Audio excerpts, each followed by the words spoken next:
What's going on, guys? It's Filthy. I'm back with another video. PTR has been updated and we now have the cosmetic rewards, the conquests and the sets for season 18. So a few people had asked me what they'd be, so I thought let's do a video and pump it out. So if you're new around here, hit the subscribe button and there'll be plenty more PTR content and season 18 content coming soon. So jumping in and looking at the cosmetics, first off we've got this portrait frame here, blood shard, you get it for the champion. It looks pretty cool, it's pretty dope, quite like that, very nice. Then we've got pennants here as well, gonna get that for unlocking chapter 4, so that's pretty cool. I was kind of hoping for another set of wings because obviously they're pretty baller, do quite like them, but these two items, you know, they're fairly nice for free seasonal cosmetics. I've only played since season 10, so I can't say whether these have been in the game beforehand, but I don't have them, so I'm excited to get them.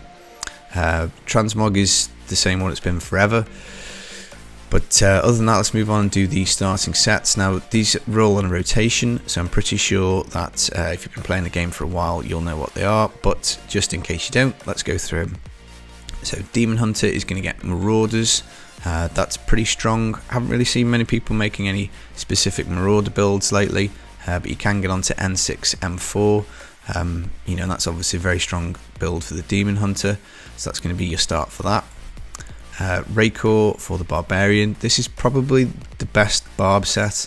Obviously we're doing testing on the PTR to work out how the different legendary items impact and the various craft sets, but as for season 17, this would have been your top build, so that would have been pretty nice.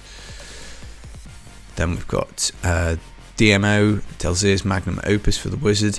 This is a really strong set.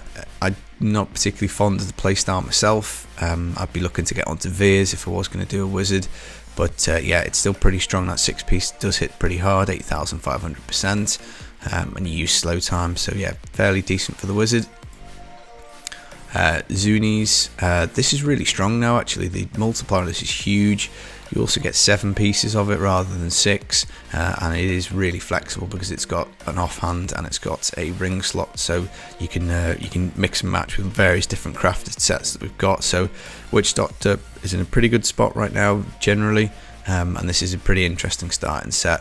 I think season 10, this was my first baby, my first pick for season 10 was Zuni's build, so yeah, I've got a soft spot for it, but Zuni's for the Witch Doctor. You've got Inner's Mantra for the Monk. This is really strong. Again, you know, it's one of these ones with 7 pieces, which is really nice. You're going to be able to absolutely crush with this once you get all the right gear pieces, get your Inner's Wave of Light going. So yeah, really good set for the Monk. And Khan for the Crusader. Now, I was kind of expecting this might get a little bit of a kick because 1,500 is just so much lower than sort of the Legacy of Dreams or Legacy of Nightmares buff, but obviously it does come with extra benefits such as huge cooldown reduction on Akarat's champion and you know, damage reduction, that kind of stuff, and resource cost reduction.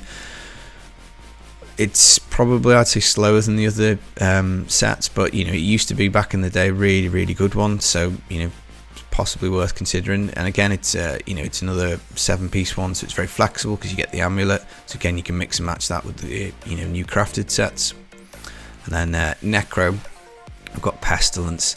Now this used to be really good, and the 2-piece is still really nice, and it is still a fairly decent set. I've seen Fluffy's put a video out with a kind of permanent Land of the Dead build using Pestilence. So whether it makes a return for next season or not, I'm not sure. You know, Legacy of Nightmares, Legacy of Dreams has been really strong for the Necro, so I'd probably see that dominating. But you know, it's a pretty good, pretty quick set. Once you get your cooldown right on this, it really does trash stuff. But again, I'm not entirely sure it's as strong as the others. So what we'll do later on near the time, particularly once PTR changes are announced, we'll rank the classes in terms of faster starts because everybody enjoyed that last season. Other than that, we'll have a look at the conquests. So we've got Speed Demon, super easy. Nephilim Rift at max level on T10 in 2 minutes. Any class can do that, really easy, really nice. On a good day, level 3 legendary gems to 65. Again, absolutely easy peasy. You'll do that without even trying, so that's 2 conquests bagged. Boss mode, I'm not a fan of this one, but at least it's only 20 minutes. It's not the hardest thing in the world to do, but it can be frustrating, particularly if you miss it by a little bit. Divinity, again, really easy. GR75, any of those sets that we've gone over can do 75 with a bit of work. There's loads of builds in this game now that are GR100 plus capable, so this, provided you put enough time in, this will be really doable. And then curses, 350 monsters in a curse chest event. This one's really annoying. I mean, it's quite fun, but it's annoying because it's quite hard to actually get the correct chest to spawn to get it to be done. But yeah, I wouldn't be doing it unless I absolutely have to. And I think, I can't remember what you only need to unlock the stash tab, but I think it's only either 2 or 3, so I'll be picking Divinity on a good day and Speed Demon for mine. But that's it, guys. That's the PTR. So they're the cosmetics, they're the rewards. Let me know, are you excited? And I will catch you in the next video. Peace.